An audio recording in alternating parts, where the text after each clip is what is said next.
Good morning, everyone, and welcome back to another episode of English with Chris presents English Word of the Day. Today's word of the day is vapid. Vapid. Vapid. This is an adjective, and the definition lacking flavor, zest, interest, animation, or spirit. Some examples: in a secular age, symbolic rituals such as lighting the Olympic torch inevitably risk seemingly a little vapid, or seeming a little vapid. And this is a quote taken from Tony Perrottet, Civilization, June, July 2000. So, vapid, an adjective, and here we're using it to describe something that's boring. So in a secular age, um, symbolic rituals, so things like lighting the Olympic torch to begin an event, some people would think that's unnecessary. It's not something that's very interesting. It depends who you are. Some people love that it's holding the tradition. We also have, once viewed by the media as a vapid heiress and socialite, Paris Hilton is now having a sort of parisance in the public sphere. And this is written by Natalie Moran, refinery29.com, 5th of May 2021. So we can see here that she's referring to Paris Hilton as sort of a dull person, maybe someone that no one was interested in. They'd sort of lost their interest for her. She didn't really bring anything to the table. But that was then, and as of 2021, apparently she's made a comeback to this Parisance. A bit of a play on words here with her name. I can't comment. I don't know her.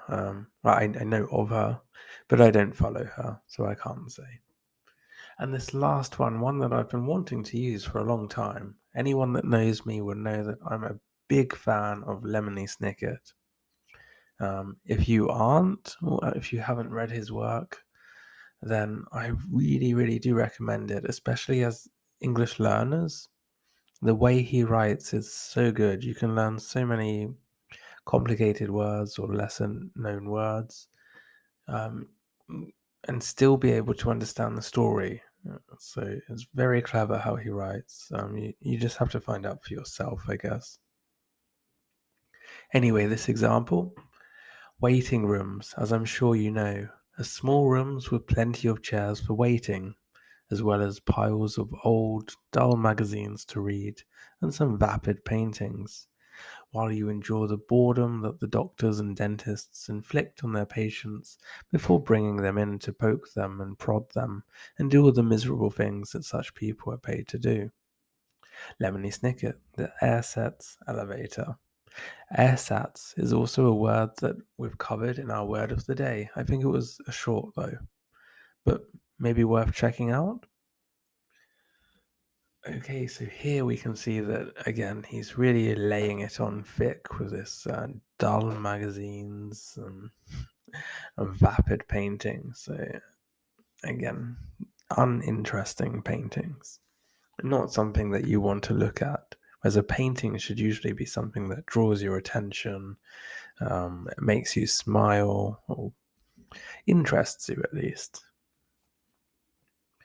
Okay, so now we're going to move on to our synonyms, and our synonyms are vapid, tedious, stale, innocuous, insipid, or if you like, boring words, boring.